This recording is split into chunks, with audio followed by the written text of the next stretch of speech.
মক্কার এক কাফির, মক্কার এক ইহুদি, লোকটার বাড়ি হচ্ছে মদিনায়। লোকটার বাড়ি কই? মদিনার এক ইহুদি কৃষক। বাংলাদেশে যেমন কৃষি কাজ করলে এই যে ধানের কৃষক, ঠিক না, ধান চাষ করে, মদিনার এই কৃষকের কাজ হচ্ছে তিনি গম চাষ করেন। কাজ কি? প্রতি বছর যেই পরিমাণ গম তার হয় সেটা দিয়ে সারা বছরের খোরাকি হয়ে যায়।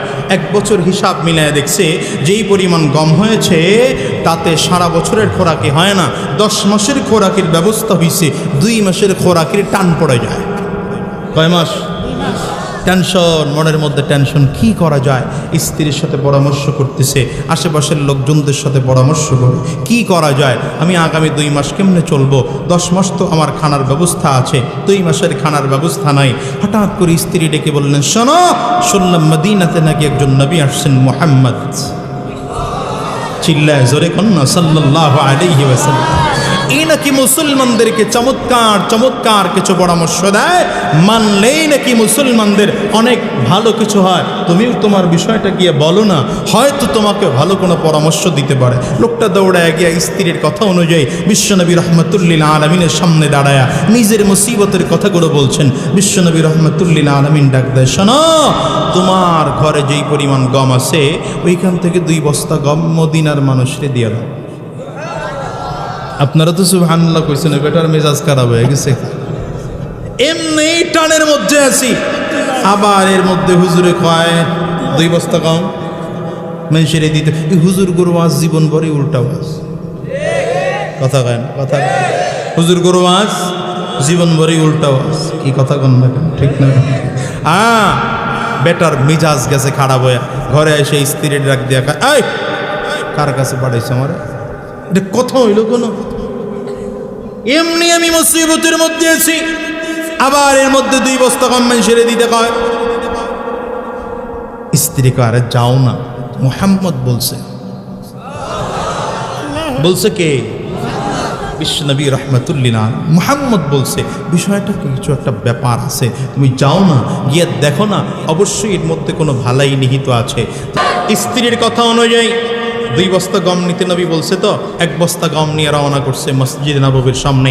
ভুলে গেছেন নাকি? মসজিদে নববীর সামনে বস্তার মুখটা খুলে প্রথমেই তাকায় দেখতেছেন হযরত ওসমান বিন আফফান যাচ্ছেন। তো তুই আর চিনে না কে ওসমান, কে আলী, কে ওমর, কে আবু বকর। ডাক দিছে, ভাই এদিকে আসো, একটু গম দেবো তোমারে। হযরত ওসমান বললেন, কেন আমাকে গম দিবেন? আপনি আমারে চিনেন? কয় না, আমি আপনারে চিনি। বলে না, তাহলে কেন দিবেন? আমাকে একজন দিতে বলছে। কে দিতে বলছে আপনাকে? সন্দেহ হয়েছে হযরত ওসমানের। তাহলে দিবেন যেহেতু, আমি একটু ঘরে গিয়ে দেখি আমার লাগবে কিনা। ঘরের থেকে খবর নিয়ে এসে বলে, ভাই আমার ঘরে খবর নিয়েছি, কথাটা বুঝছেন, এখানে মূল পয়েন্ট। আমার ঘরে খবর নিয়ে এসেছি, আমার স্ত্রী বলেছে আজকের দিন আরো 2 দিন, টোটাল কয় দিন? কন্যা কয় দিন? ইহুদির বাড়িতে কয় দিন? আমার বাড়িতে 3 দিনের খানা আছে, আমার খানা টানা লাগবে না, আমার চেয়ে অভাবী এমন একজন মানুষকে খানা দেয়। সুবহানাল্লাহর পাওয়ার হইল না? সুবহানাল্লাহর মনে হয় যেন করোনা এখনো যায় নাই। সুবহানাল্লাহ, চিল্লায় জোরে বলেন। হযরত ওসমানের মতো মানুষটা বলতেছেন, যিনি সাহাবায়ে কেরামদের মধ্যে সবচেয়ে বড় ধনী, তিনি বলেন আমার ঘরে 3 দিনের খানা আছে, আমার খানা লাগবে না, আমার চেয়ে অভাবী এমন একজন মানুষকে খানা দেন। লোকটা সারাদিন দাঁড়ায় থেকে একটা দানা গম কাউকে দিতে পারেনি। 2য় দিন আবার আসছে, আবার এসা দাঁড়ায় রইছে। এবার দেখা হয়েছে হযরত ওমর ফারুকের সাথে। হেদর চিনে না কে? ওমর ডাক দিছে, ভাই লম্বা টম্বা দেখছে, মনে করছে বেশি খায়, আর লাগার কথা, আর লাগার কথা, ভাই আপনারে কিছু গম দেব। হযরত ওমর বলেন, লাগবে কিনা আগে দেখে আসি। ঘরের থেকে খবর নিয়ে এসে বলেন, ভাই আমার স্ত্রী বলেছেন আজকের দিন আরো 1 দিন, 2 দিনের খানা আমার ঘরে আছে, আমার লাগবে না। কিছুক্ষণ পরে হযরত আবু বকর সিদ্দিকের সাথে সাক্ষাৎ, ভাই আমি আপনাকে কিছু খানা দেব। আবু বকর সিদ্দিক খবর নিয়ে এসে কয়, ভাই আমার ঘরেও খবর নিয়ে এসে বললাম 1 বেলার খানা পাক হচ্ছে, আর 1 বেলার খানা ঘরে আছে, 2 বেলার খানা আমার ঘরে আছে, মানে 1 দিনের খানা আছে, আমারও খানা লাগবে না। লোকটা আশ্চর্য, এটা কেমন ব্যাপার স্যাপার। 2য় দিন চলে গেছে, 3য় দিন আবার আসছে। ওই যে বউয়ের কাছে ধরা, বউ বারবার পাঠায় দেয়, কথা কয় না? যে এখানে বয়ে রয়েছে এমন অনেক আছে যে ঘরে গেলে ঝগড়া হবে এর লেগে বয়ে রয়েছে। হ্যাঁ, ওইটার না,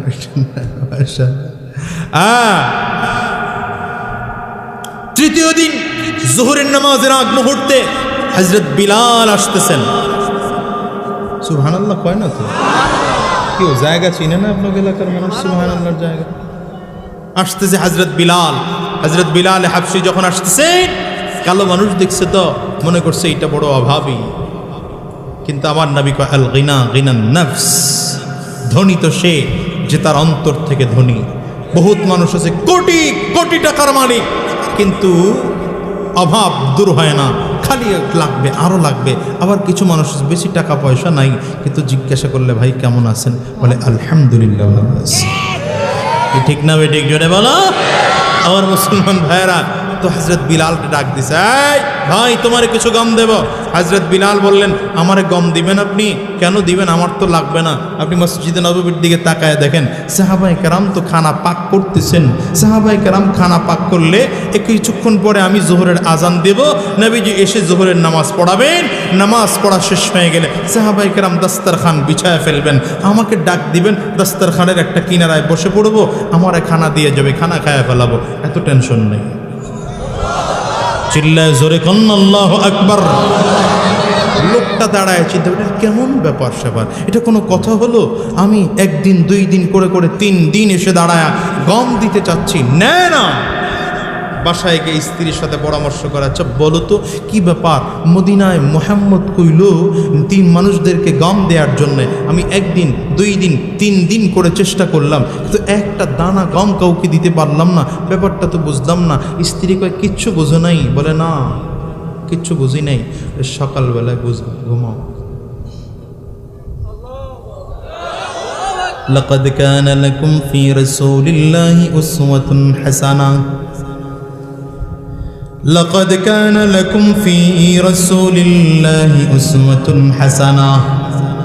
ওদিকে আমার আল্লাহ তাআলা বলেন, ইন্নাকা লাআলা খুলুকিন আযীম।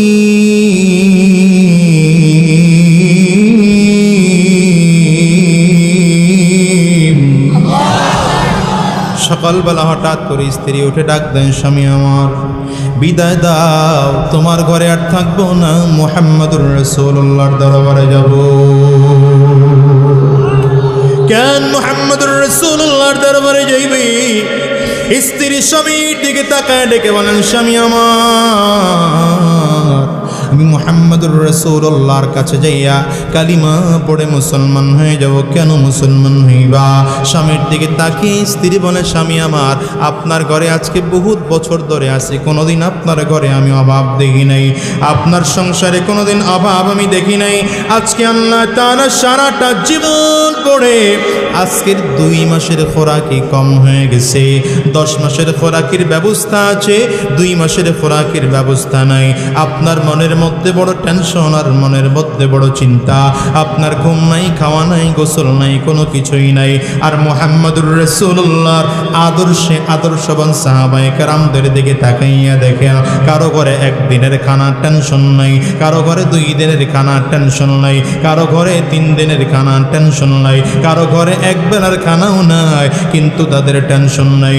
বোঝা গেল আপনার ধর্মে খানার টেনশন করা লাগে, মুহাম্মদুর রাসূলুল্লাহর ধর্মে খানার টেনশন করা লাগে না। আমি আর আপনার ধর্মে থাকব না, মুহাম্মদুর রাসূলুল্লাহর ধর্ম গ্রহণ করব। স্ত্রী হঠাৎ করে স্বামী স্ত্রীর হাতটা ধরে ফেলেছে, প্রাণের স্ত্রী আমার, ব্যাপারটা এমনই যদি হয়, তুমি একা নয়, আমিও তোমার সাথে যাব, নবীর কাছে যাইয়া কালিমা পড়ে মুসলমান হয়ে যাব। আল্লাহু আকবার চিল্লে বলা যায় না? নবীজির সামনে স্বামী আর স্ত্রী 2 জন চলে গিয়েছেন। স্ত্রী পর্দার আড়ালে, স্বামী নবীজির সামনে। হঠাৎ করে স্বামী বিশ্ব নবীর দিকে তাকাইয়া ডাক দিয়া বলেন, পয়গম্বর, আমার কালিমা পড়ায় দেন, মুসলমান হয়ে যাব।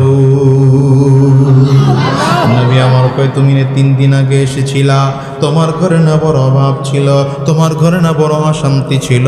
লোকটায় ডেকে বলে পয়গম্বর 3টা দিন আগে যখন এসেছিলাম আপনার সুন্নাহর সাথে আমার কোনো পরিচয় ছিল না, আপনার আদর্শের সাথে আমার পরিচয় ছিল না। ওগো পয়গম্বর আপনার ইসলামের সাথে আমার পরিচয় ছিল না, আজকে 3টা দিন পরে আপনার আদর্শের সাথে আমার পরিচয় হয়ে গেছে, আপনার সিরতের সাথে আমার পরিচয় হয়ে গেছে, আপনার ইসলামের সাথে আমার পরিচয় হয়ে গেছে। আমার সিদ্ধান্ত নিতে আর দেরি হলো না, আমি বুঝতে পেরেছি আমার ধর্মের মধ্যে খানার টেনশন করা লাগে, ইসলাম ধর্মে খানার টেনশন করা লাগে না। নবী আমার এই জন্য সিদ্ধান্ত নিয়েছি আর দেরি করবো না। হাতটা বাড়িয়ে দিয়েছে পয়গম্বর, হাতটা বাড়িয়ে দিলাম, হাতে হাত রেখা কালিমা পড়া দেন লা ইলাহা ইল্লাল্লাহু মুহাম্মাদুর রাসূলুল্লাহ।